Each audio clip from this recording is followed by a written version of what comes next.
I should probably put on the hat.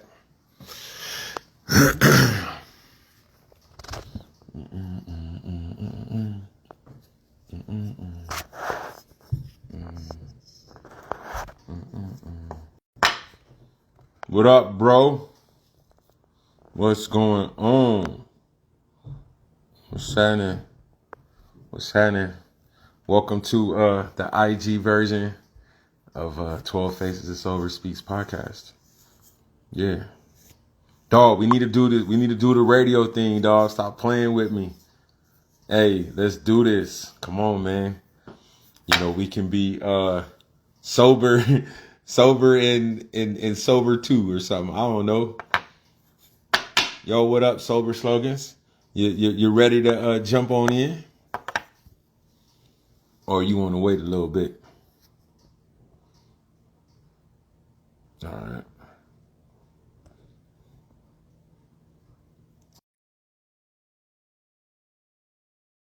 I think I did it. Let's see. Ooh. There you go. All right. All right. Turn this down a little. Yeah. What's happening? What's cracking, bro? Ain't nothing, baby. We here. Yes, sir. Yes, We sir. here. You see, I got to always represent. Hold up. Yeah, I see you got the Huh? you got that jumping off. I see. Yeah, that's the dude. Until I get a couple more, and I can put it on my wall over there. But that's my war room wall. What's good? Man, you know, this guy finished watching this. I was on the phone with you. That's why, like, when we were talking earlier, I was sitting there, like, I was like, I'm sitting there watching the Lakers game. Ooh. And stuff. Yeah, that was an interesting game. Okay. The Lakers caught an L. A word? Well, who? I ain't watched ball in a minute. I ain't gonna front. Who they They playing against? playing the Suns. A word? The Suns. Yeah, the Suns, the number two team in the West. So the series is 2-2 and stuff. It's about to go back to Phoenix. Okay. Yeah. So. Yo, Braun, you know what's crazy real quick? You got HBO Max? Nope. LeBron got this show called The Shop. Yeah, I heard about it. I've seen it. Dude, that's all right. I just watched the latest episode. I just really got on. I was on TikTok and I saw a clip of Hove on there and I was like, what? That's the latest episode right now. He got one, but it was too shallow. That episode was kind of shallow for me, even with Hove being on there. But he got one with Drake. The one with Drake is real nice, man. He speak about his little situation with Kanye and whatnot, and he showed because I never really heard Drake speak. You know what I'm saying? I know he's intelligent, but I never even heard him speak. But the way that he expressed how he chose to approach whatever little music beef that him and Kanye got gave me a lot of respect for the dude. But LeBron got that little show now. Yeah. LeBron is connected to my family and stuff. My family is part of my dad's side of the family. They still reside up in Akron. So LeBron used to play basketball at my uncle's house back in the day. And his mom used to party with one of my cousins. That's what's up. I like that. Mm-hmm. I went to during my sober journey, and we'll go into it in a little bit. I went out to Cleveland. I think it was, what year was that? 2018. And I went out there and I went to high school. I went to his school and watched a football game. Oh, word? Yeah, I went to St. Mary's. So what you about what? 2-3 degrees away from him, huh? We always a couple of degrees away from somebody. That's a beautiful thing. My dad's family, my mom and dad's family both from Mississippi. And it's just that my oldest uncle, may he rest in peace. He, did the migration, most black families did from the South. They moved up north. Mm-hmm. And so he settled his family in Akron.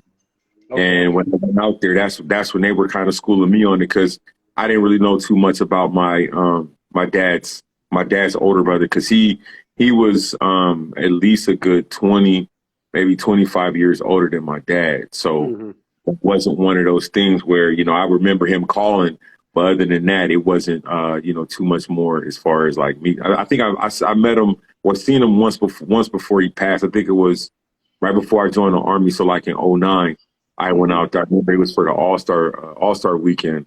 I was out there right before I joined the Army. So, That's what's up. Yeah. That's what's up. Yeah, I used to ball a little bit. Actually, the last time I played basketball was last year, and I caught two alley-oops in the game. I'm old though, but like really, it messed my knee up for a little while. But I dunked it on somebody 2 times in the same game. Yeah, I'm only 5'6". I don't hoop no more, man. Nah. I tore my Achilles. Ooh. I can't say the year. You know what I'm saying? The government might be watching. So yeah, I tore my Achilles. And the Army, they did a surgery, and clearly it didn't work, and that was part of the reason why I got out the military. Okay. You know what I'm saying? Because of that and a whole list of other things. Mm-hmm. So, but yeah, man, like this is definitely a first as far as doing it on IG. Obviously, it's a lot easier and everything. So, you know, I'm just gonna just say a couple of things, and then, like I said, we could just continue to chop it up. It ain't no script or anything like that. We kicking it. Yeah, for sure. That's pretty much what it is. But for those that don't know, my name is Kenneth Watson, or Kenneth L. Watson Jr. It's just easier that way when you see it on my book, which is this 12 Faces of Sober. If you see it clear enough. I wrote the book. It came out last year, needless to say, a couple of days before my birthday. It took me roughly about 3 years to write it. But it was basically about 14, 15 years in the making. And so it was good to do it. And now I'm just out here trying to spread the word of sobriety and let people know that it is possible, and there are rewards after, putting yourself first. Because a lot of times, when you're in addiction or dealing with alcoholism, it's, you got somebody else's problem that's weighing on you, and it affects you, and then you don't know what to do. So you turn to something else, and that's not just my problem. It's a lot of people's struggles and stuff like that. So, like I said, if you guys want to, get purchase my book, you can get it on Amazon. It's on Amazon. All you got to do is type in 12 Faces of Sober. You can also order from my website. I got a sale going on right now on 12facesofsober.com. The book is actually $15 with it signed, free shipping, as well as you can get 12 Faces of Sober merchandise. I got this T-shirt on. I got to come for that. I'm coming for that. The T-shirts right now, I think I have it at, I would say $20 with the shipping. I believe the shipping is like $4. Like I said, this is the beginning. 12 Faces Sober is the first book. I got a couple more. I'm debating on, just doing my military life, more or less the day-to-day operations of what I had to go through, and then tack on, what happened with one failed engagement to a marriage to out the military, being homeless and all that good stuff. So I might do that. And, but yeah, that's pretty much it. But enough about 12 Faces of Sober. First, a backstory on this brother. I reached out to him, and it was crazy because I could tell that he was really, really busy, and he didn't like. It wasn't that he was trying to like blow me off, but it seemed like it was kind of like he got like 10 other people to talk to. And so it was like, oh, okay, yeah, we hear what he's talking about. Okay, but let me, get a feel, or maybe I'll judge it later. But I'm glad that, I was able to reach out. We started following each other for one, and, started to see the progression. And then once I knew that he had a book, was like, I got to talk to him again, because I knew that, he has a good story, very positive. And when you put two people like that in in that same, workspace, airspace, anything can happen. And that's why I was very, very happy and fortunate enough that he took time out to get on this podcast. Like I said, for those who don't know, I do have a background in communications. I got a bachelor's and a master's. So it's been a dream of mine to, work in radio. I did that, but the issue that I had was working for the man and somebody telling me how to have a formatted show. But this is my show, my rules. I said it, and it's good to have people on here that's working towards the same goal. And just looking at his posts, seeing the response that he gets from his followers and seeing that he's consistent. That's one thing that's key in sobriety and even working, getting help as far as, getting off an addiction to drugs, is that you have to be consistent. You have to know that this is what you really want to do, then you have to work at it. And he definitely did that in terms of the struggles he went through in his past, the help and the treatment facilities that he may have went through and went to, and to where he's at now, to be able to put it on paper and to be able to tell it to the world. And without further ado, in my introduction, I would like to introduce the author of Sober Slogans, Mr. Jeff Vickers. Welcome to 12 Faces of Sober Speaks podcast. I really appreciate it, man. I got to be honest. It's always an honor. So I'm gonna say thank you first and foremost for even allowing me, trusting me enough with your platform. You know what I'm saying? Because, this ain't no telemarketing thing we doing. This ain't no, you know what I mean? I got a product, let me just push it. This is us going from tragedy to triumph. You understand what I'm saying? And saying, you know what? This is what has worked for me. Can you hear me good? I hear you fine. Okay, cool. Because it's my first time. My girl let me hold a little new AirPod buds, whatever.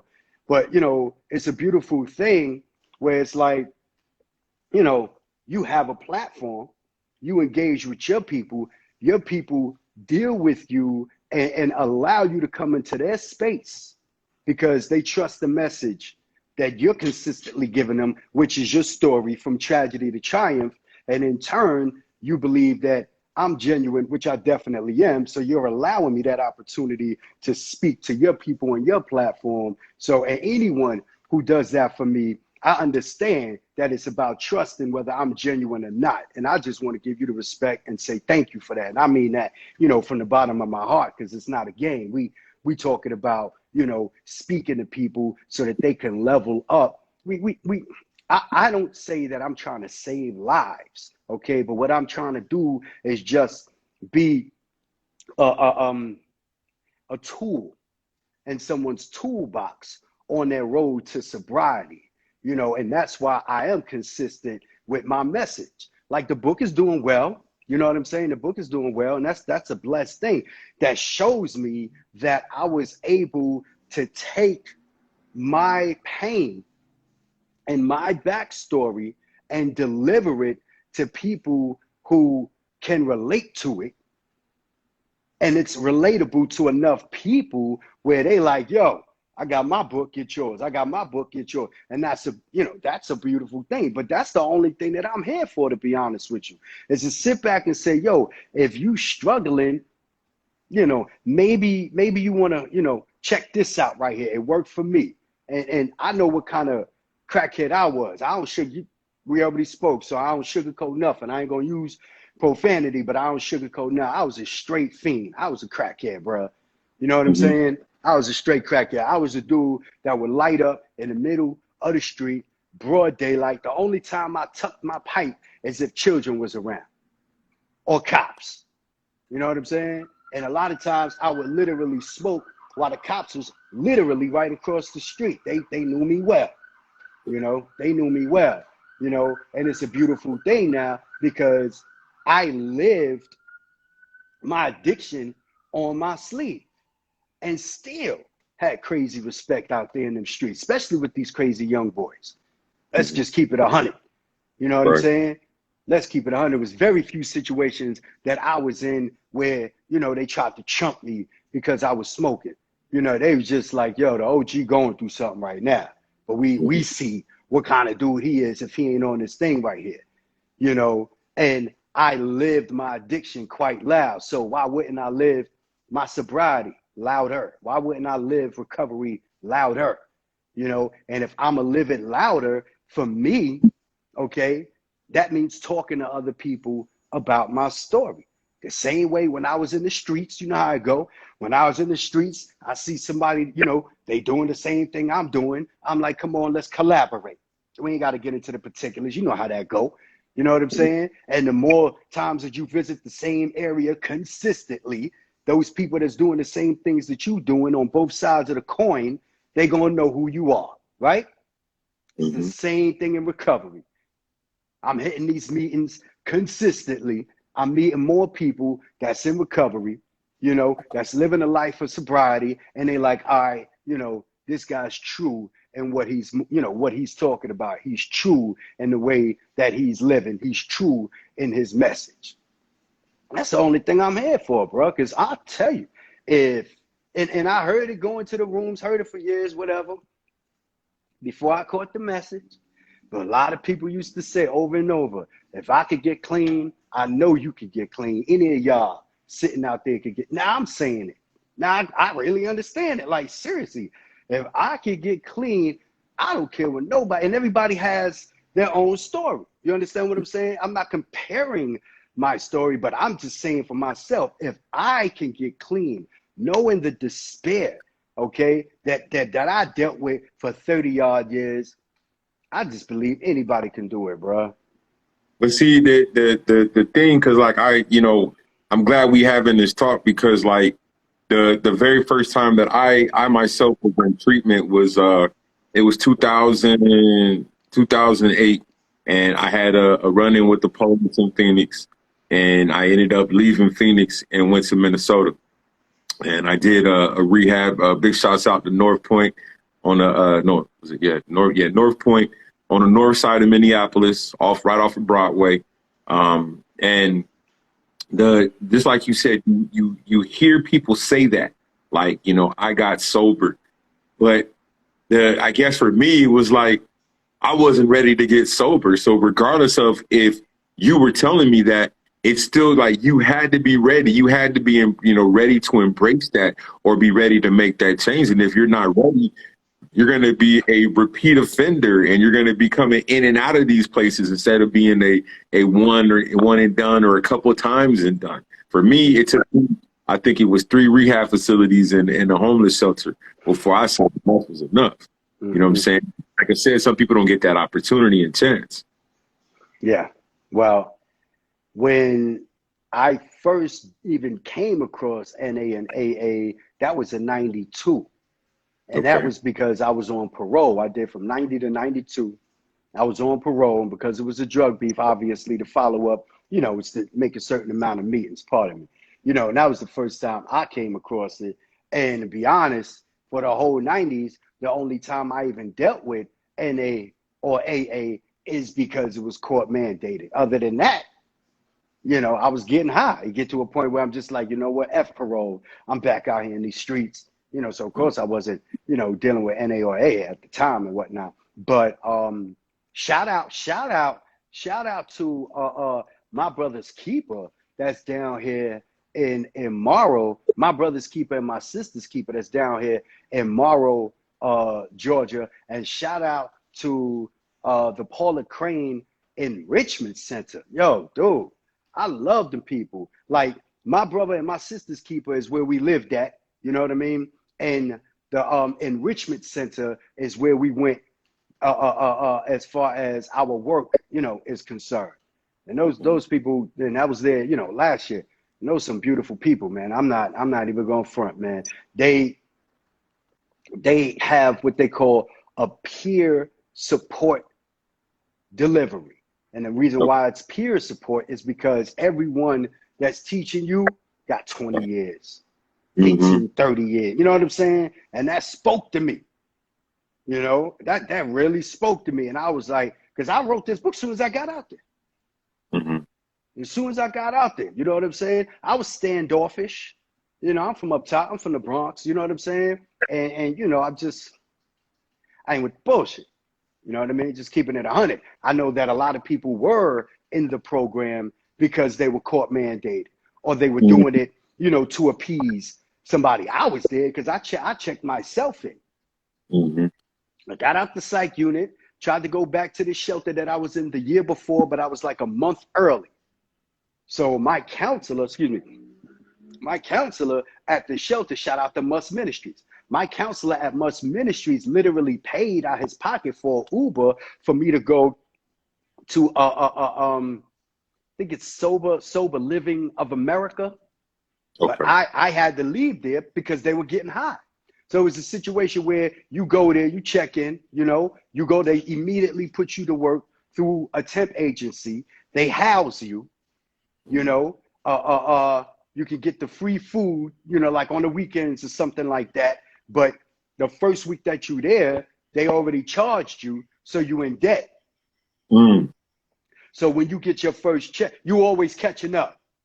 Wow. And then there's still a certain amount of meetings that you have to make.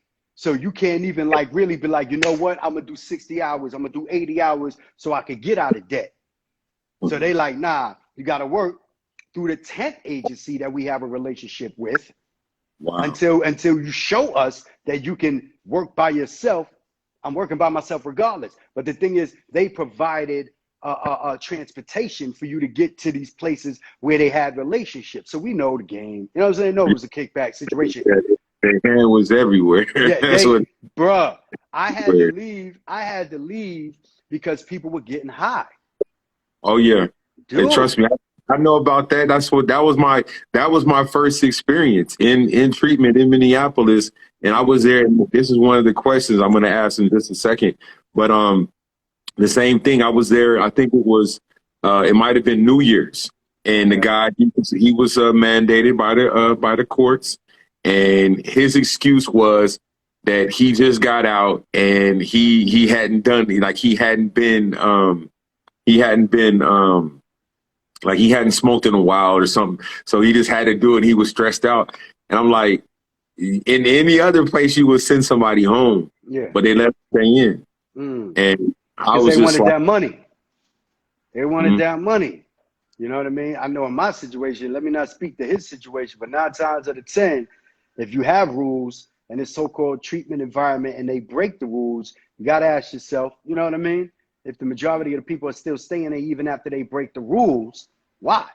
What's the incentive to keep them there as opposed to somebody who's there to save their life? 9 times out of 10, in my experience, it's because of $1. You know what I mean? But in my situation, bro, I had to leave, man. When I say I'm talking about, it was like 1 minute, nobody was getting high where I was at. Because in my room, I was in my room by myself, and then I had 2 roomies, you know? And then they pack you in like sardines, dude. You know what I mean? They got this one little apartment, and then they got like 15 dudes because of the way that they lay the beds out. You know what I'm saying? It's a 1-bedroom room, but they got 3 in it. If it's a 3-bedroom room, they got 8 in it. It's like, yo, they killing the game right now. This is about $1. You know what I'm saying? So I held it down because I'm in early recovery. What I'm gonna do? You know what I'm saying? I need help. So let me get on my feet. Let me get my sober time under my belt. Let me catch my meetings. Let me work. Let me get back to being a citizen. You know what I'm saying? But, you know, and in light of that, when we sober, you know what time it is. When we sober, when we're adults, okay? When we're humans, all right? There's so many things that we have to engage in, right? Where we don't like it. And when you start getting sober, you got to be like, come on, man up. You can't run from this. I can't smoke no crack and run from this because I got two roommates that's farting all the time. I can't run from that. Let me hold that down. I can't run from it. I can't go and smoke crack because I'm only getting $8 an hour. You know what I'm saying? And these people is like killing my check right here. I can't run from that. Let me, you know, so I went through the storm with them, but I couldn't stay when 3 people in my house, 2 people were high on heroin, nodding. And then the young dude downstairs was drunk. In my face, you know, in my face. It was so, that night, Kenny, that night was so crazy because it's like, this dude is in my room and he's nodding and then he's telling me his back hurt and he took some pills, a little extra. I'm not stupid. I'm like, all right, whatever, bro. You know what I'm saying? Just just get in the bed. Like, I'm out of here. I'm gonna go downstairs, smoke a cigarette, right? And then the other little dude from across the way that rap a little bit, he came over there. He nodding and he like, oh, gee, I was gonna get you. Why you should go get me? Oh, I bust this move, and we did this. I said, okay, cool. I don't care about that. You know what I mean? And he's like, yeah, me and Youngblood downstairs, and then a kid downstairs. He jump out. He come through the woods, whatever, and he drunk. Then the other dude pop up and he drunk. I'm like, now they want to sit around and kick it. Yeah. I say, yeah, you know what I'm saying? That's your thing, bro. And that's one thing about me, Kenny. You hear me? If you doing you, do you. You understand what I'm saying? This. I'm staying laser focused. This is what I'm about right now. So if you doing you, you do you. And I was like, why did y'all think it was okay for y'all to be high around me? And their attitude, all of them, their attitude was, because we know you's an OG and you ain't gonna snitch on us. Bruh, no, I'm not gonna snitch on you. But why would you be so selfish to think that it's okay when you know I'm serious about my sobriety? And you sitting here, you gnawing, you sitting here, you slurring. I had to go. Right. I did that too when I first got out of treatment, and this might have been like the first couple months, and I just started grad school, and a friend of mine that I knew, what up, cuz? A friend of mine that I knew that I used to party with, when I partied before I joined the Army, so like the early 2000s, like my radio days, she, was still in that party mode. And I'm like, okay, I just got out of treatment. I'm trying to, change my life for once. And then she invites me to a get together at her place. And I already knew her townhouse was small, and I knew that her living room area was even smaller. And so she was like, oh, it's going to be like 10 or 15 people. The very first question I asked was there going to be alcohol? She said, yeah. And I told her, I said, I don't want to go. She said, why? I said, I'm finally taking this serious, and you seem to be at my worst. You had to take care of me when I'm throwing up, stuff like that. So why couldn't you just take me serious? And sometimes, like you said, I mean, that was out of your control because, you were there, but you did the right thing by getting out of that situation, because you never know. You could have took that wrong turn and headed back with them. You know what I'm saying? So, and that's the challenges that we face in this game, is that no matter how you think you're doing good, it's still there. Because I'll give you an example. Today, I went to Family Dollar right around the corner and got me something like a little energy drink real quick before the show. And like I said, it's right around the corner, so they know me up in there. Hey, how you doing? And so I hear the lady call me. She's off. Guess where she's at? In the beer cooler. And then she's like, can you grab this? And I was like, I go in there all the time promoting my book. And I'm like, now, I don't want to touch this. My lady, she's listening. She don't even know this. So I'm telling you just as it is, in real time. But I felt really uncomfortable. Like, that's the first time. And I've been sober now 4 years, 6 months, and probably about 7, 8 days, something like that. I've never touched alcohol, never touched a bottle. Today was the first time. And How'd that feel? Let's dig in. How'd that feel on some real? Very uncomfortable. Very, very, very uncomfortable. And there's a reason. Like when I first got in, when I first got out of rehab and everything, I ain't gonna lie, I had women come over, and a few of them tried to bring alcohol. They came into my apartment and made a U-turn. I said, I don't give a damn what's going on, but it's not going on tonight, because I had to make those rules and boundaries. Yeah, boundaries, mandatory. Yeah, just to let it be known that, like, I'm trying to take this serious, regardless of if people don't believe me, is that I had to prove it to myself that, okay, these opportunities are happening and stuff like that. But that was one of those examples, and I'm glad you brought that up, because it's one of those things where it's like, we're gonna always be put into some really, really tough situations on the fly, but we have to be able to make a decision and be able to know, like, this ain't for us. We got to be able to get out of it, because there's a lot of people that will, are still in that weak state, that will kind of give into it. Mm-hmm. And I want to dig in. Okay, let me piggyback off of boundaries. What happened to me recently, right? I got a family member that I love dearly. Love dearly. Love this person dearly. Had to set up a boundary not to have a conversation with them this weekend because they don't understand boundaries. Mhm. They don't understand that I believe, right? I believe when we get sober, right? And this person has some sober time under their belt. When we get sober, I'm a sensitive dude. You know what I mean? Mhm. Forget the streets, forget the past. I was a thug. I'm very well known in a lot of parts. Who cares? That ain't about nothing.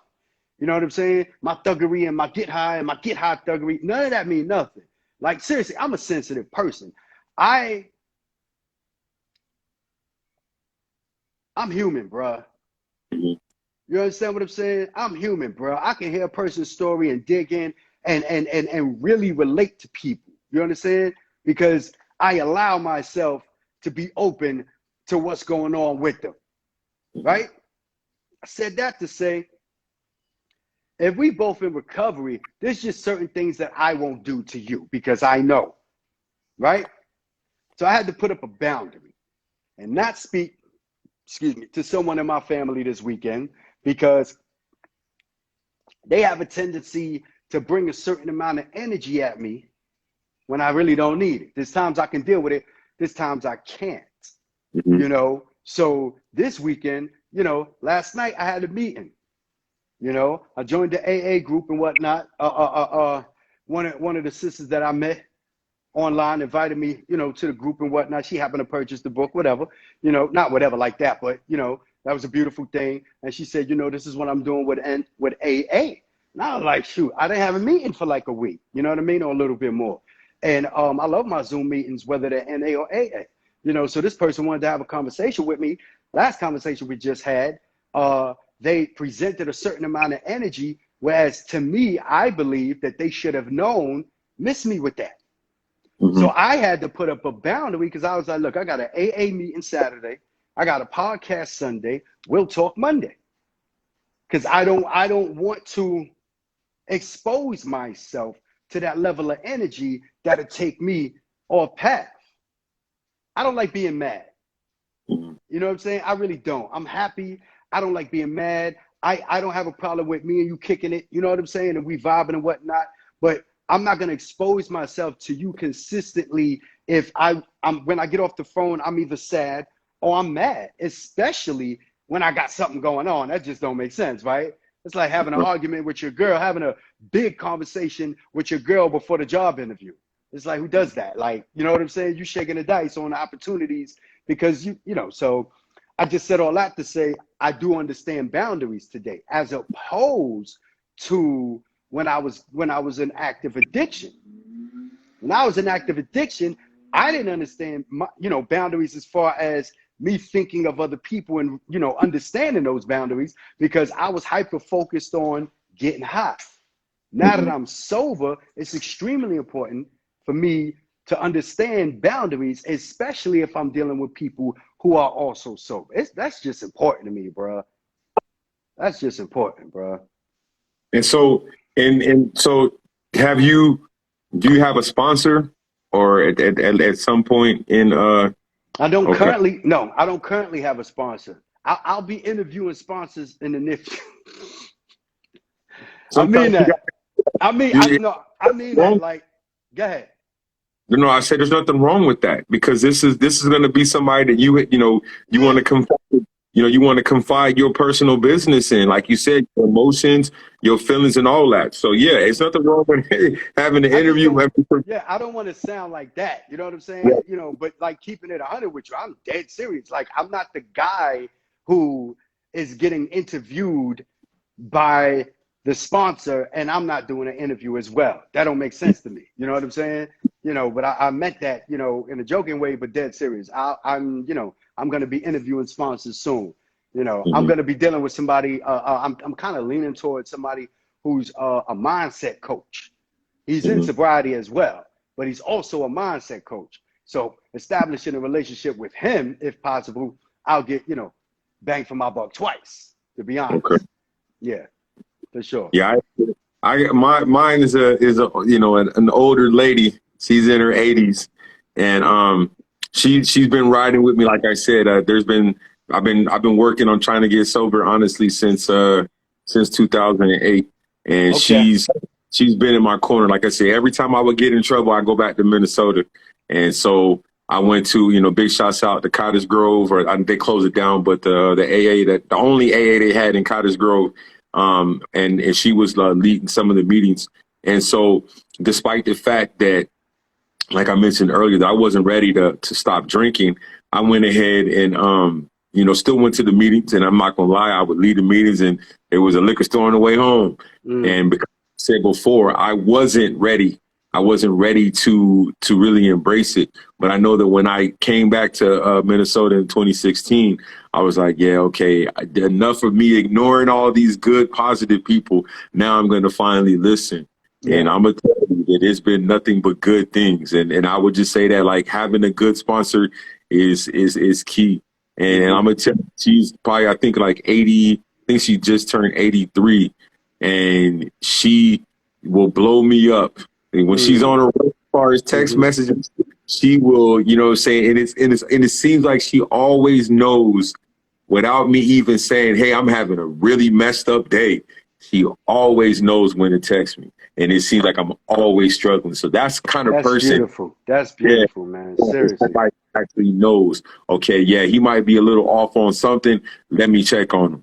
You know what I mean? Or if that, they get that feeling like, yeah, maybe I might want to send a couple extra text messages today just because I got that feeling, But I stand on that.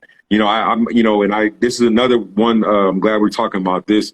Is that, like, because I wanted to say, pose it as sponsor versus no sponsor.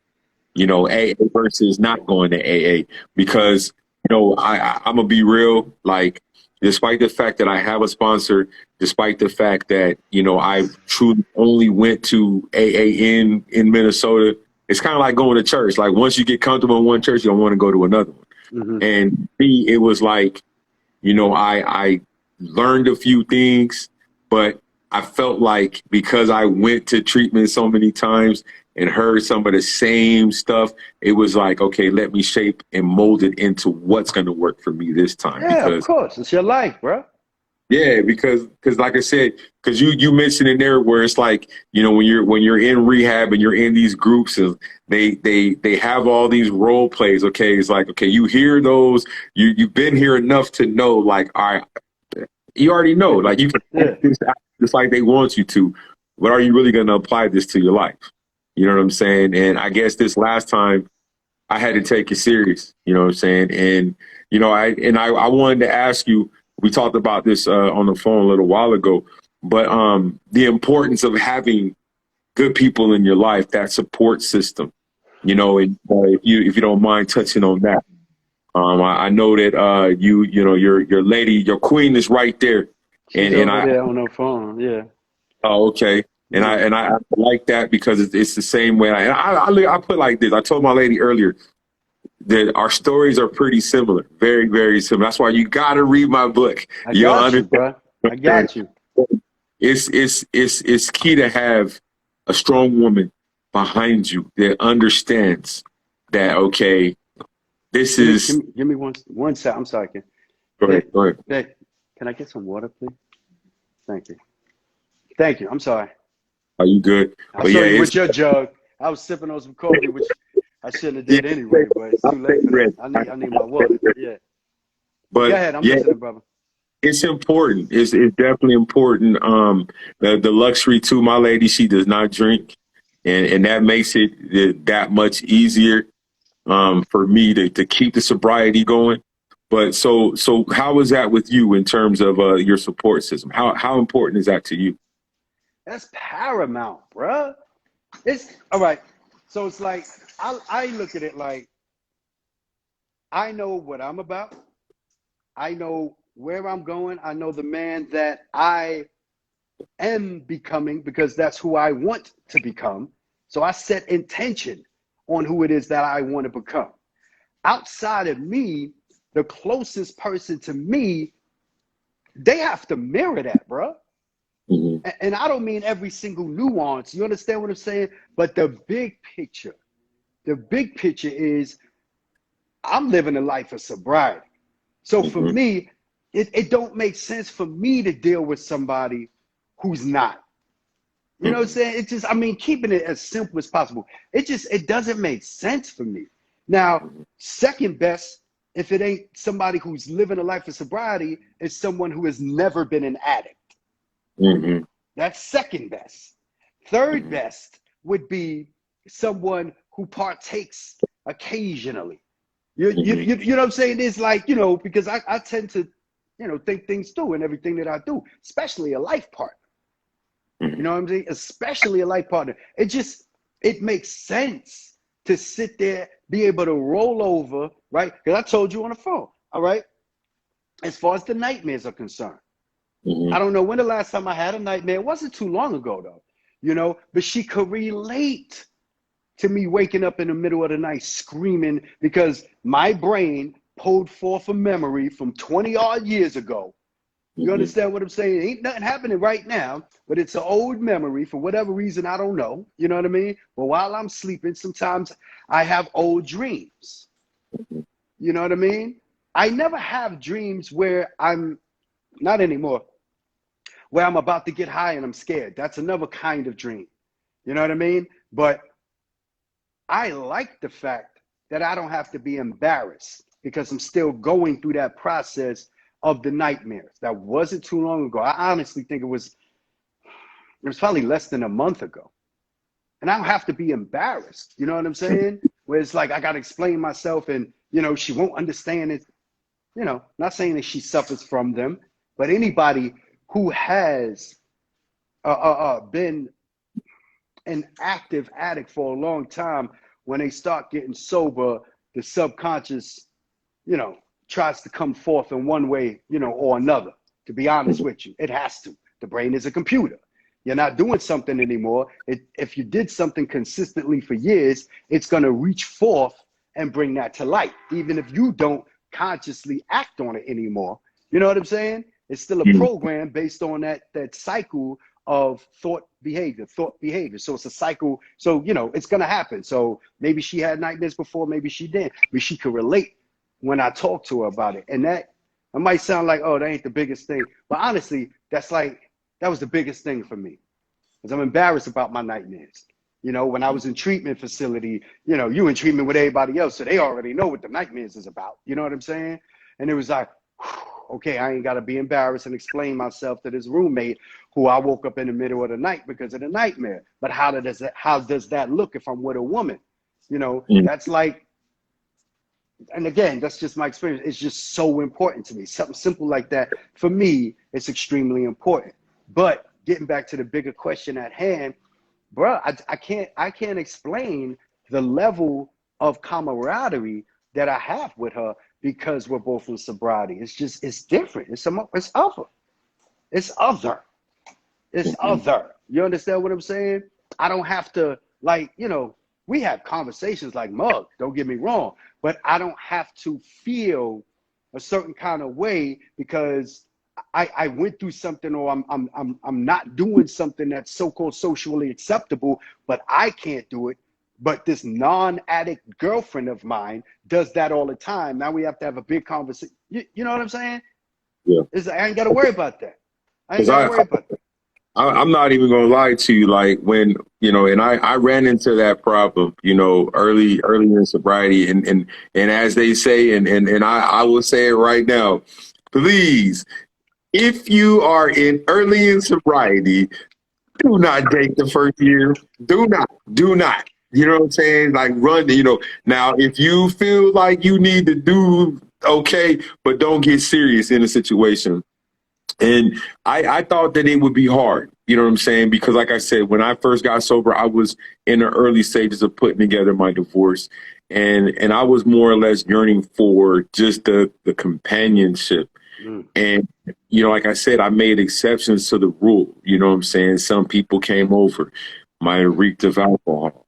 But my mindset was like, okay, but you know, as a man, I was like, well, but then I realized at a certain point, like, nah, this is not what I want, because the stench, like, because it would be times where somebody might have been drinking or going, you know, went to the bar or something, that came over. My whole bedroom or the apartment would smell like alcohol. I'm sick. Now I'm sitting here, you know, having cravings and with sweating and all that stuff. And, you know, and like I said, I'm blessed that, you know, my lady came into my life, because, like, you know, I asked her a question. I'm like, do you drink? And she's like, well, I've drank in the past, but I don't really drink. And then once she said that, I said, okay, cool. You might be a winner, because I'm like, you know, like you say, we both are in our 40s. And at the time when I, you know, started getting sober, I was in my, I think like my late 30s. And I was like, man, how is, you know, the dating scene going to be like? Here it is, this, you know, when I was going out on dates, and women couldn't understand, like, why I didn't want them to order alcohol when we're on a date, and have to sit here and spend, well, I don't want to smell your breath smell like alcohol. You know what I'm saying? Just the simple stuff like that. But yeah, that's you know, it's definitely key and vital, is that you try not to date necessarily work on you. You know, if you want to have some fun, have fun, but don't get serious. You know what I'm saying? Unless people go to the situation are in a relationship and they already know in the game, in terms of, like you said, being there for you during your rehabs, you know, stuff like that. But yeah, definitely not something I recommend. On top of my list. Pardon me. The biggest blessing is we have the same pain points. The biggest blessing is that we have the same story. My story, like your story, is a story of from tragedy to triumph. Who doesn't love a story like that? You know what I mean? You know, and her story is the same. And I'm constantly becoming a better version of myself with intention. I want to eat better. This is the new diet. You know what I mean? I want my body to function better. So there's an exercise regimen coming up. I got to constantly elevate myself mentally. Keep a stack of books, right? You know what I'm saying? I'm reading 2 books, 3 books. You know what I mean? Like, you know, spiritually. Okay, I'm meditating that. You know what I mean? So I'm constantly working on stretching who I am. You know, seeking and bringing forth the next version of who I am. And I have a life partner who's doing the same thing. I mean, you can't go wrong with that, bro. That's just for me. You know what I mean? You can't go wrong. It's like if you building something together, you know, I mean, and aside from this, it's like, that's why, you know, and I respect that. That's why Christian men get married to Christian women. That's why, you know what I'm saying? Jewish people, for the most part, get married to Jewish people. So I understand that. You got to be, you know, in sync with your mate. It makes no sense. Like, I know people who are in relationships with, I know sober people who are in relationships with people who drink. To me, that's bizarre. For me, because of my addiction. And again, my addiction was crack cocaine. You know what I'm saying? So, and another thing about me is, like, me seeing someone drink or me seeing someone smoke weed, for me, it doesn't trigger me to want to go smoke crack or to want to go sniff cocaine. But I still ain't shaking the dice. You know what I'm saying? Having somebody who's smoking and drinking every day, and you know what I'm saying, doing all that. And I'm not going to shake the dice on having a life partner who does that. You know, I'm not. Like, no, because that's like leaving, you know what I'm saying, leaving the product right there in front of you. Right there, bro. Don't do it. Yeah, right there. No, I'm good. Don't even, like I said, don't even try it. Now, hold on, because you said something. Let me see. So the book itself, Sober Slogans, I noticed how, you know, you know, and you know, we've been talking about everything but the book. So that now let's briefly talk about the process. You know, what necessarily, like, what brought you to say, you know what, I want to put this on paper. And then the process of putting it all together, and then now making it a reality, and now being able to, you know, people to be able to purchase it and read it and make an impact in their lives. Thank you so much. what led me, first of all, okay, so I've always written. There were times in my life I actually got paid to write, but I chose the ghostwriting way, meaning not putting my name on something. Me and my ex-wife had a small design studio. I was the copywriter. She was the graphic designer. So, excuse me. So we developed marketing materials for small to mid-sized businesses, brochures, and you know what I'm saying? You know, web content, stuff like that. So as far as the writing is concerned, I was able to do it. No, I don't have any technical education for it, to be honest with you. I have a basic associate's degree from Ohio University in business management tech. You know, maybe 3 classes of English, but it wasn't like a major. It wasn't like journalism or, you know what I'm saying? It just, I was blessed to find my gift, you know? All right, cool. So when I had the spiritual awakening, and it's so crazy because I can't even really believe I'm using that terminology, because I used to hear that and be like, knock it off, you know, that's a selling point. But I really had a spiritual awakening with my sobriety. You know, I came to understand who I am. You know, I came to understand who I was. And I definitely know who I'm becoming. That's just for me. And it got to the point where it was a knocking at my chest, bruh. It was a knocking at my chest. I remember when the thoughts, you know, it first started hitting me, and I was like, because I was just gonna get back. I've written a couple of scripts, nothing ever happened with them, but I'm adept with that. Meaning, I honestly believe that the next time I put something together, somebody will purchase it because I've written a few, you know, and I had a nice soundboard around me of people, you know, that's in the industry to let me know that I'm kind of decent with it, whatever. But it's like, that's where I wanted to go with it initially, like the first thought. And this is while I'm in my brother's keeper. This is while I'm in my brother's keeper. And because it's like, now that I'm getting sober, I got to do something. And I'm a creator at heart. You understand what I'm saying? I'm a creator at heart. And I'm also the type of person who seeks freedom, meaning I don't like working for nobody else, right? But that's just me. You know what I mean? Right. I believe that as long as I can provide value to someone, that it'll give me a sustainable lifestyle. That's just me. Call that a hustler, call that an entrepreneur, whatever you want to call it. You know, I call it being a smart person who knows how to value their gifts. Some people do, some people don't. You know what I mean? And so my mind immediately went to, now that I'm sober, first thing I'm gonna start doing again is writing. You know what I mean? I might have to go to these different platforms and, you know, Fiverr and, you know what I mean? These different platforms and get a little bit of money doing articles for people, whatever. But long term, what does that look like for me? Excuse me. So the first thing I thought was, I'll get into the game. I'm in Atlanta. Like, come on. You know what I'm saying? I'm in Atlanta and I'm linked up, you know, with people that's in the industry. So it's like, I got to prove myself, stay sober, put this together, be sober. And I know I'm going to get the green light. That's not an issue. But something else kept knocking, bro. Something kept knocking. Like, because, like, while I'm going through my process, these sober slogans, these recovery models, I'm using them. This ain't something I pulled out of a hat. Like, I'm in situations, I'm in situations, like, I'm using, and they're helping me become a better version of myself. Me being a writer, me using these positive affirmations, because that's what they are. When you truly categorize them, you can call them slogans, you can call them mottos, but you strip it, they're affirmations.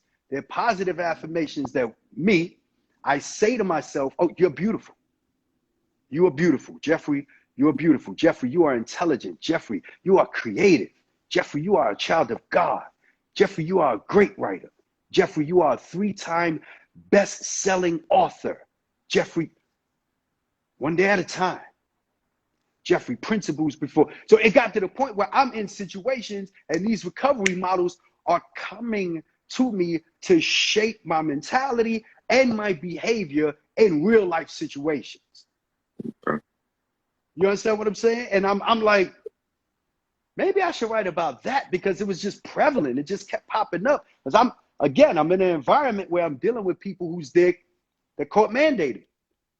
And people who are court mandated don't move the same way in recovery programs as people who are sincerely there. Let's just be real. Yeah, they just checking the boxes. Yeah, And that's excuse me. it. Yeah. Nothing more, nothing less.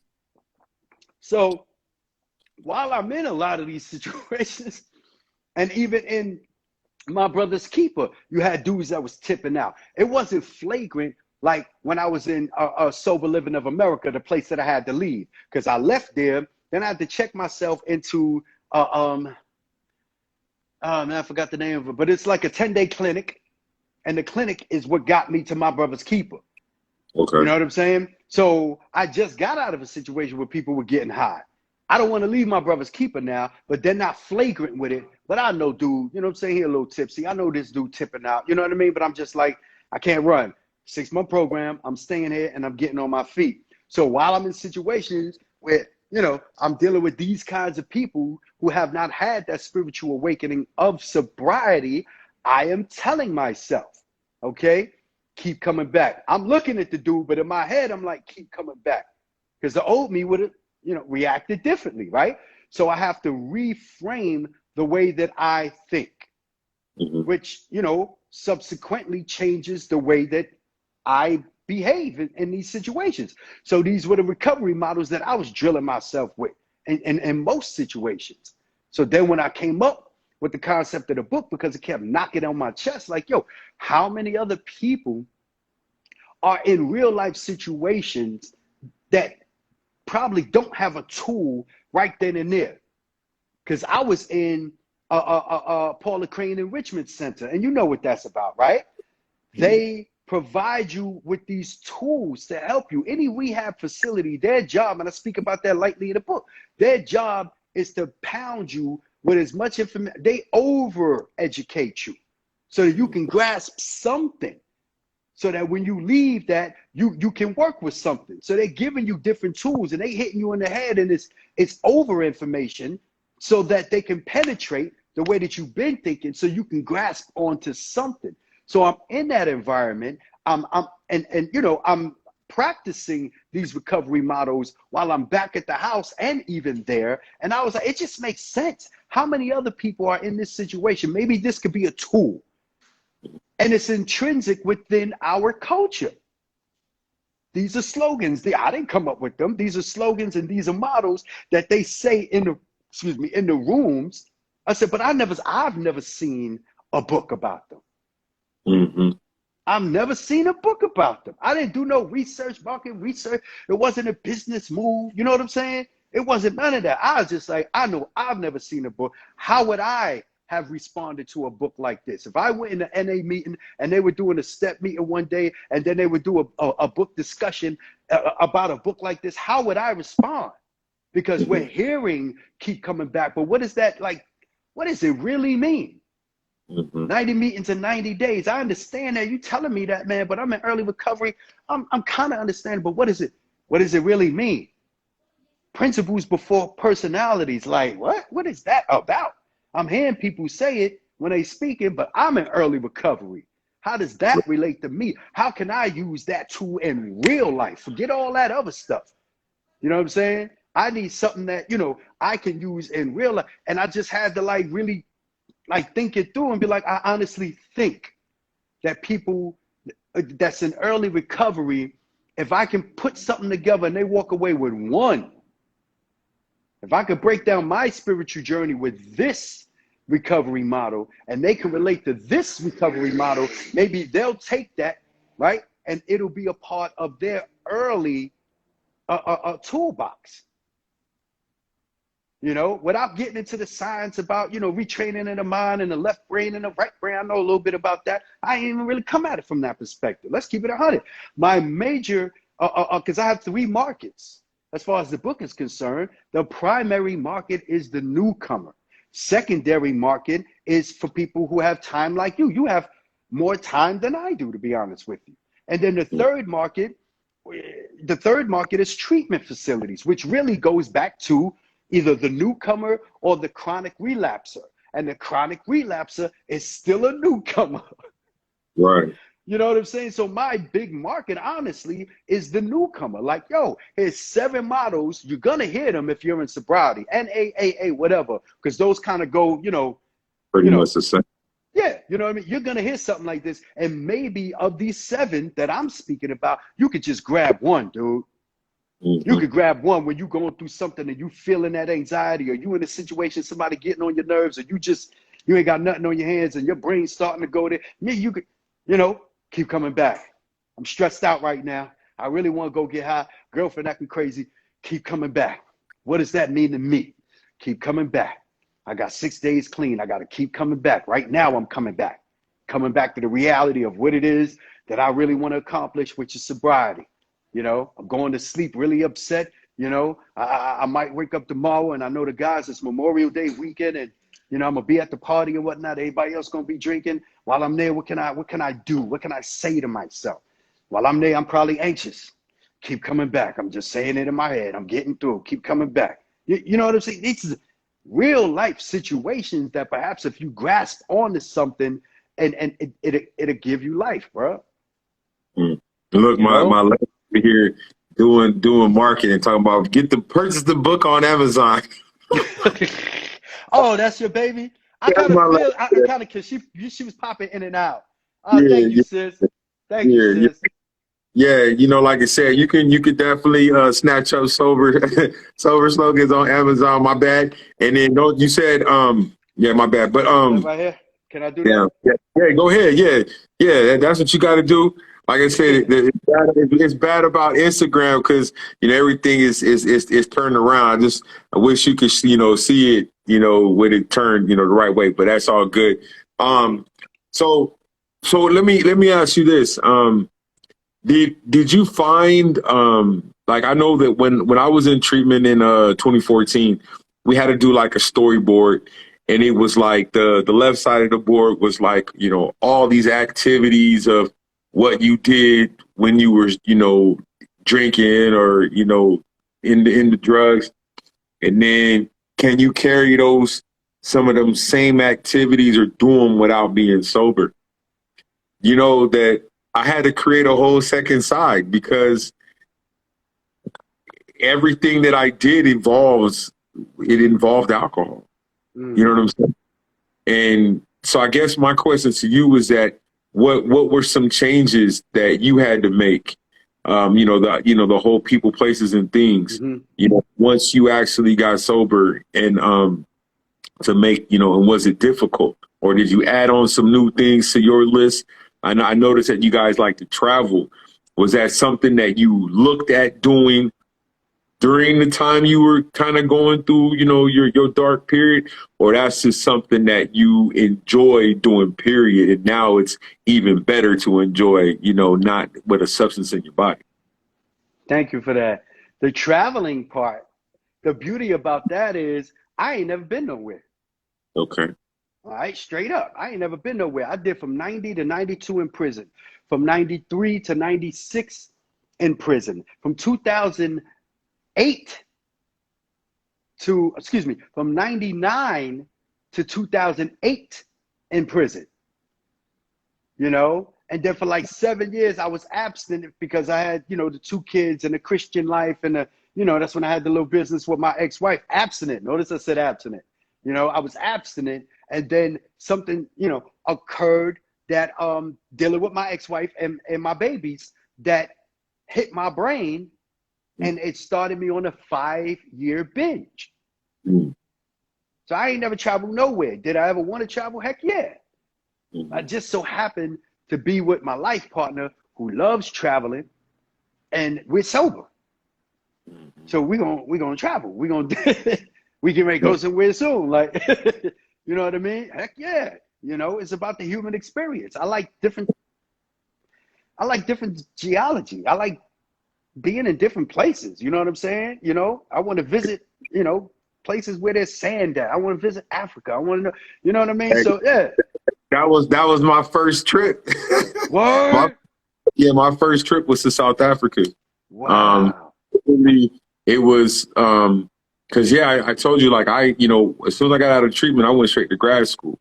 Okay. And so I, went back to my old school, university, and some of the same, administrators was there. I was like, "Hey, you guys still got the South Africa trip?"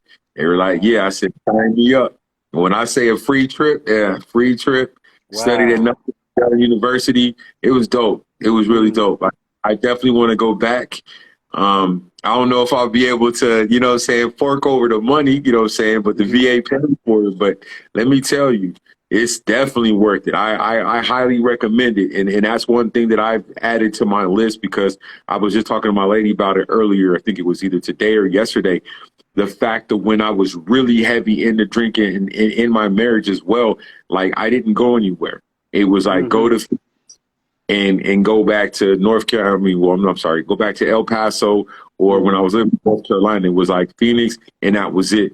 And so now that I've gotten sober, like I mentioned to you, I went to Cleveland, hung out in Akron, went to San Diego a couple of different times, went to Mississippi, traveled all up and, down the East Coast, places that I wouldn't have went to Mhm. if I was, in that dark period of my life. So that's definitely key, is picking up things that you may have once liked to do, or things that you didn't like to do, but you're now doing it. Like, I picked up golfing, like, it's different stuff. You know what I mean? And Okay. that's the beauty of sobriety, is you could just try things, and you Yeah, don't like it, don't do it again. that's Simple. it.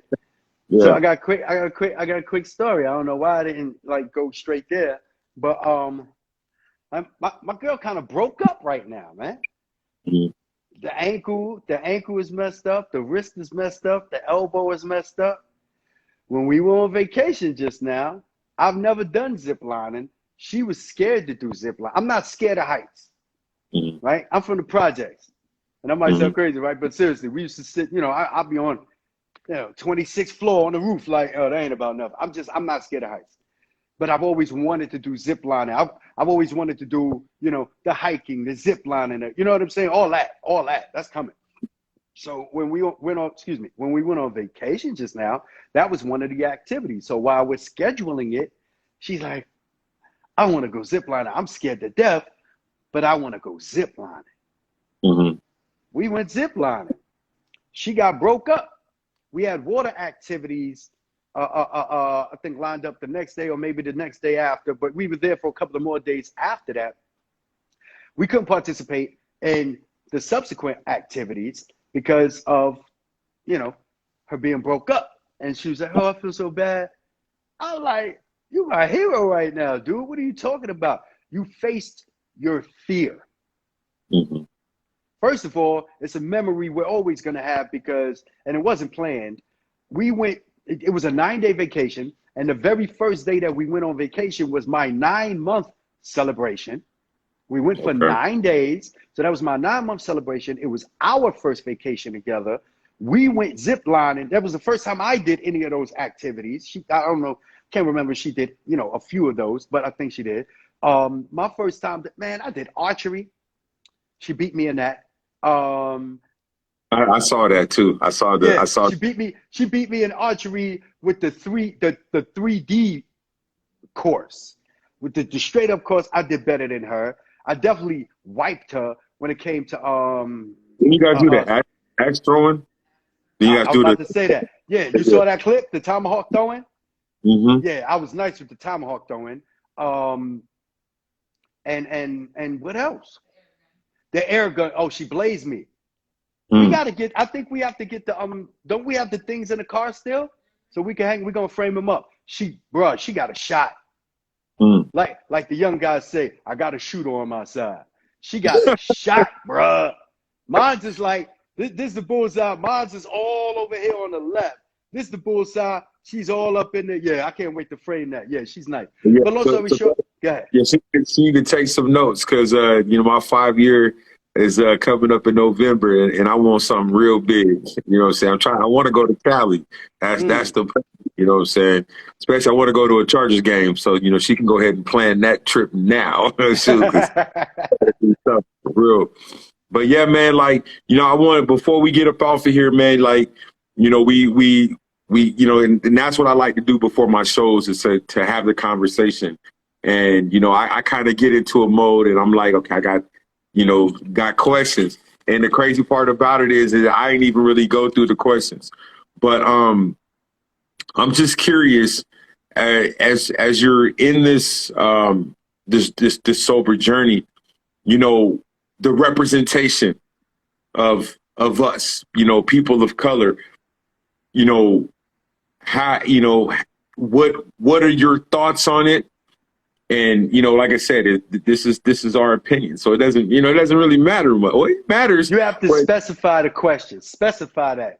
Get it, dig it. No, I'm serious. Dig a little deeper because I could go all over the place with that. well, like, do you feel the damn, my dude's texting me. Do you feel that there is a a big enough, I guess you could say, a sober community for people of color to Nah. be able to have Nah. this? Okay. Nah, not at all. Let me drink on that. Hold up. But it's water. Okay. And what do you think? What do you think is needed?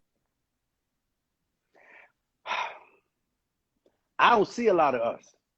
Mhm. I don't see a lot of us, and I'm just getting started on TikTok, you know, and I had to like unfollow a lot of videos so that my For You feed can be mostly recovery, keeping it 100, because that's how they market you, right?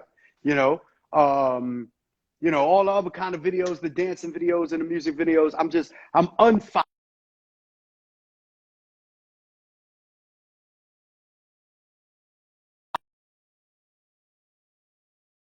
Page, you froze up a little bit. Is that me or you? Okay, you back.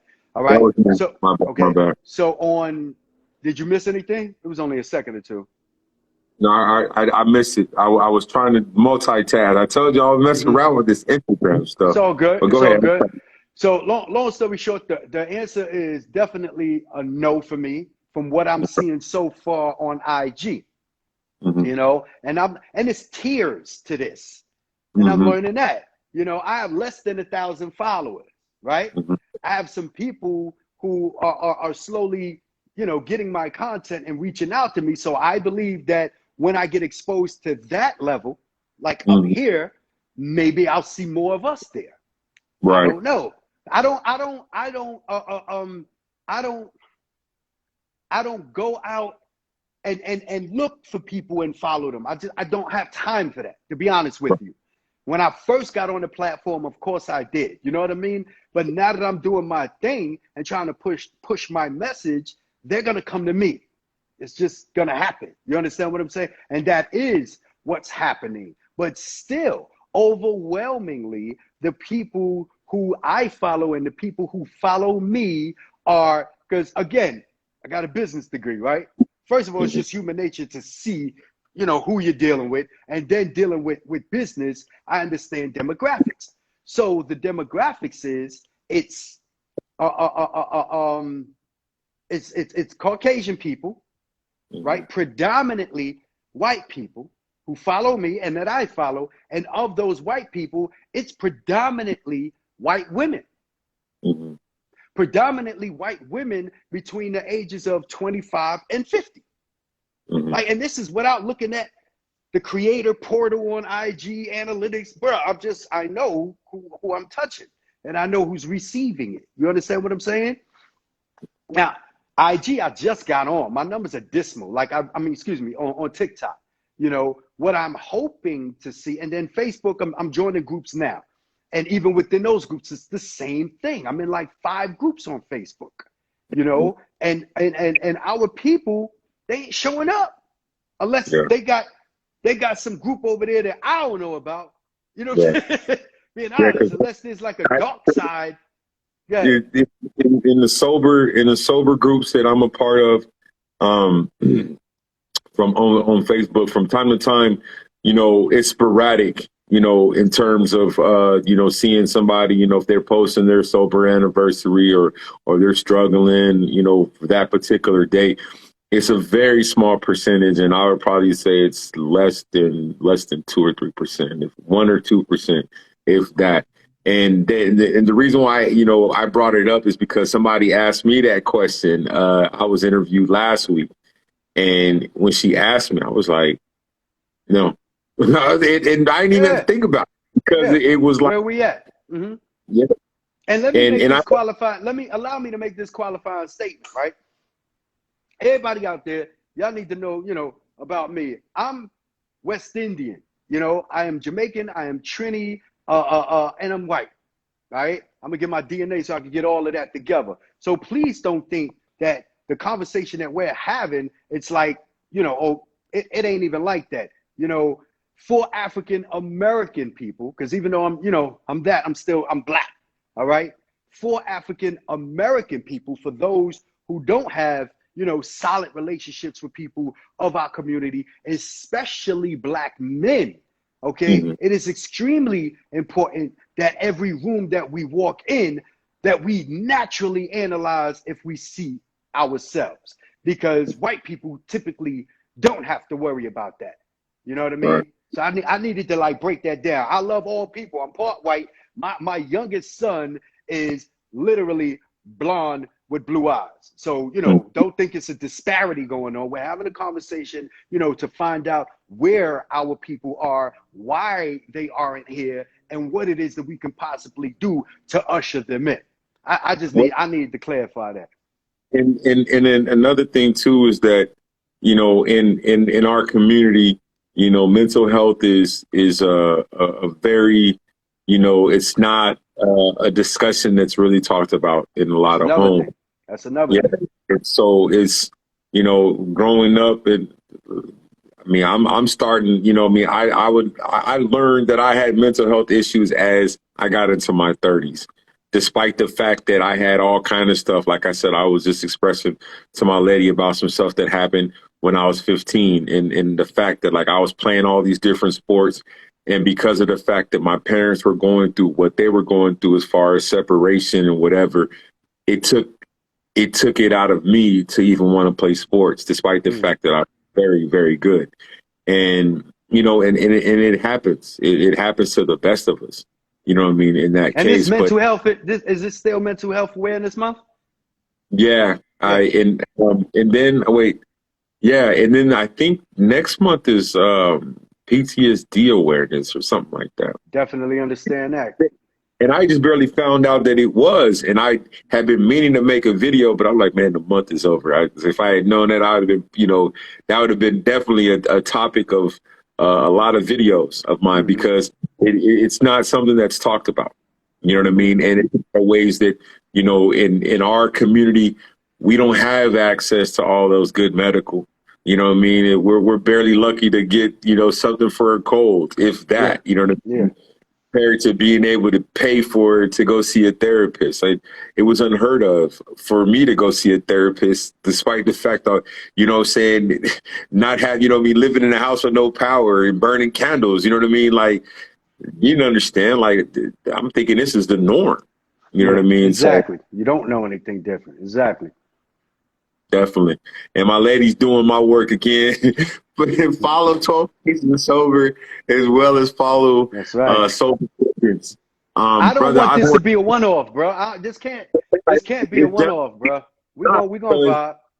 I'm gonna tell you, because like I said, now you got homework to do. You got to read my book, and so we can both talk about it, and then you'll be able to understand like the reason why, like this is why, where it's at, where it's like, okay, it's two strong minds is working towards the same goal, and that's maintaining a sobriety, and then being able to show to the world that there's life after drugs, there's life after alcohol, and life is just that much better. And a lot of people may like, yeah, these guys are just talking, but it's the truth. Like like I said, I haven't scratched the surface in terms of like to say like, oh, I've done this and done that, because it's not always about, let me talk about me. It's about, let me hear somebody else's accomplishments. But just know that it gets better if you continue to work, the program that's designed for you, not a program that's designed by me because it may not work for you. You know what I'm saying? The thing I like about the sober community is that, yeah, you can absorb everything like a sponge, but then whatever you feel like works for you and you know that you can stick to, or you can patent it to your own game, then that's what where it needs to be. And like I said, sometimes it takes for you to fall 3, 4, 5, and 6 different times to finally get it that last time, because it's like you don't want to go back to ever going through any of those things Nah, again. we can't have that. No, sir. We And can't like I have said, that. brother, like, you know, I'm game because, you know, I'm trying to step my game up, man. You definitely motivated me just off the conversation that we had earlier. And like Yo, I said, when we get off of this, let me just tell you, when we get off of it, I'm gonna order the book. You got my word. okay. I'm gonna order Yeah. because I was gonna order it last week, totally forgot. Then I ordered Russ book. All right. Okay. Had yours in the cart, in my cart, but my babe is the one with the account that does all of it. And I think I forgot to screenshot and send it to her. Because I don't order nothing off Amazon. I cart it up and then I'll screenshot it and then send it to her. And I forgot to do that. But yeah, we definitely got a vibe. Then you don't have to get it off of Amazon. Just get it directly off of 12facessober.com. Matter of fact, yeah. Matter of fact, I'll go to the site and get it. That's my word. I'll go to the site and get it. Yeah, Yeah. for sure. But look, man, let me get up off of here. I'm gonna say a couple of things before in closing. This is your floor. Go ahead and plug everything you need as far as your book, and we'll make sure to you know get it on there. Like I said, I need to figure out how to chop and screw these videos so that like you mentioned earlier, you know, it can have about 3 or 4 sound bites. Yeah, And exactly. like I said, man, it's there needs to be a lot more of us out there, and it's good that, you know, we linked up, and now this is the start of something even major.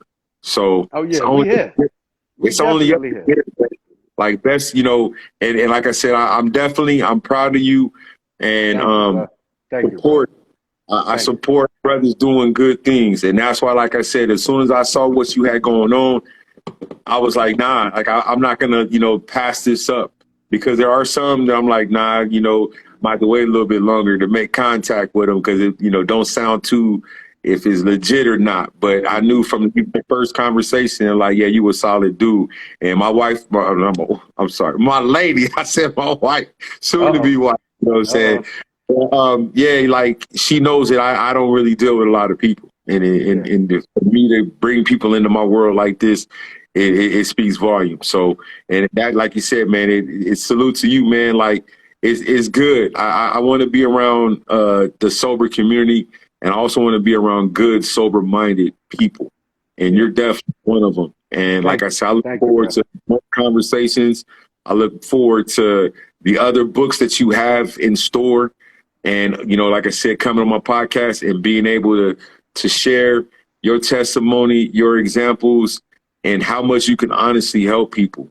And that's what it's about. Because like I said, a lot of people see our videos and they're like, do we want to hear the truth today? Or do we want to scroll up and see something fake?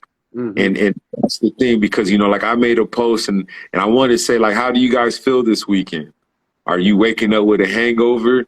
Are you waking up in jail? Or are you down in Miami where they just had 2 shootings, you know, from you know, in bars and things of that such?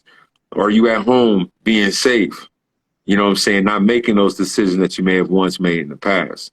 So, but yeah, man, I definitely thank you for coming on, man. And it's good to have my first sober author on here as well. That's a beautiful thing. That's a beautiful thing. And then, like I said, you know, you asked the question, like, what does the 12 symbolize? Yeah. You're a part of the history. That's what's So up. I'm glad to have you as guest number 12. You know what I'm saying? And it's somebody sober. Yeah. And it wasn't planned. It just happened number like 12? Yeah, number 12. That's, bruh, nothing happens by accident, bruh. I know you got to get up off of here and whatnot. And all I can say is that, you know, presently, first of all, again, bruh, like dead serious, I'm humbled. Right. I'm definitely humbled, you know, that you allowed me this opportunity and trusted me with your peoples, bruh. I thank you for that. And I mean that from my heart. You know, need to say that. This definitely, I'm predicting it because I believe in, because my message underneath everything else, my cornerstone message is words are powerful. You know, I honestly believe that we can speak our reality into existence. Not just say it and that's that. Obviously not. You understand what I'm saying? But that's another thing. We ain't really get off into that. But I'm telling you, I'm about to speak our future into existence as far as me and you. We gonna have a lot of collaborations going forward, bro. I'm telling that. I'm telling that to everybody looking. I'm saying that to everybody listening. We definitely gonna vibe in the future and have some collaborations going forward, bro. Because ain't a lot of us in the room, bro. There ain't a lot of us in the room, bro. You understand what I'm saying? So we definitely got to come together and represent, you know, not just the sober community, but black men in the sober community, because it is real like that. You understand what I'm saying? So again, I thank you. Anybody interested in purchasing the book? My name is Jeff Vickers. It's definitely on Amazon. Sober Slogans, the recovery models we love. I'm doing all right with the sales. So I guess they moving me up organically in the search bar. You know what I'm saying? Just throw Sober Slogans up in there. I'm going to come up. I'm the only Jeff Vickers that's on the platform. For those who may be looking, very simple. We chose to keep it, you know, extremely simple. You know what I mean? Very simple cover right there. And I just appreciate the opportunity, man. I just want to leave people with a very simple, encouraging message. And that message is, if you want to wake up tomorrow being the better person that you was today, stay sober. Facts. Stay sober. Facts. Stay sober, you know? Yeah. Yes, sir. Thank you, man. I appreciate it. Ladies and gentlemen, this concludes 12 Phases of Sober, episode number 12 with my man, Jeff Vickers. And like I said, he has a book that I was gifted, but like I said, I'm gonna do the same as well and purchase a copy of it because I want the physical copy. You know what I mean? So like I said, thanks again for being on here. You'll definitely be a guest again in the future. And like I said, you know, 12 Phases of Sober is not just about a sober journey. It's about hearing stories and the positive things that you could do by just turning your life around. And once again, thank you. You could also get my book, 12 Faces of Sober. You can get it on 12facesofsober.com. And like I said, brother, I appreciate you. And thank you again. And I'll be in contact with you like real soon, probably like in the next couple of days. Well, actually, holler at me tomorrow because like I said, so we can figure out how to get the video and everything sent to you. Indeed. Well, you know, you and your lady enjoy the rest of the night, man. Bless up. You too. All right, bro. I appreciate you having me. All right. All right. Peace. Peace.